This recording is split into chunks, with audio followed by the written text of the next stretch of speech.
The topic of mental health disorders and illnesses can be a very difficult one to discuss. However, mental health and disorders have become prevalent and sort of a trend in today's time.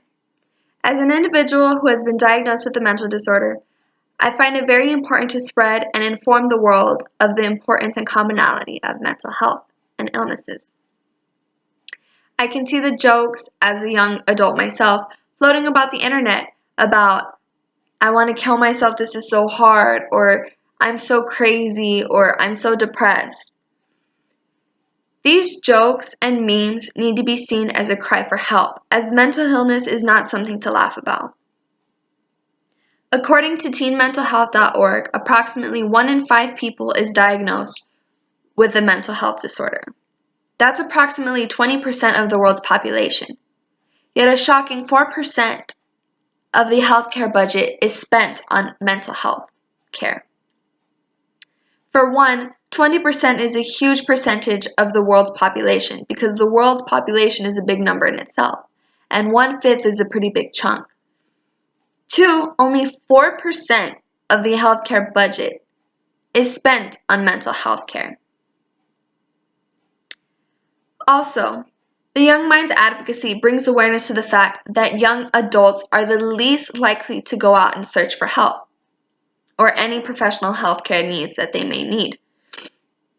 25% of these individuals begin suffering with symptoms of a mental health disorder in their adolescence. Yet 70% of young people do not receive the health care that they need for those mental issues. For one, the percentages of diagnosis those receiving is a huge leap. And why are those young people suffering, not reaching out for help? Fortunately, there are many sources available for those young ones who are dealing with these issues.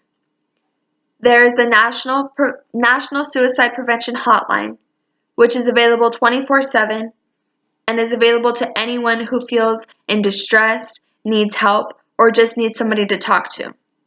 You can refer anybody to this lifeline and anybody can call.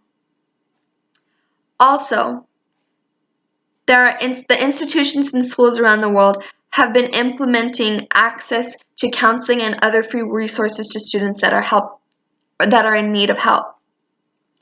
Also, at mentalhealthtexas.org, there is a free search bar to where you can put in your address or your location, and it'll give you free access and locations to mental health care needs or institutions or locations or clinics that are free and available to help students or those who are suffering, not just students.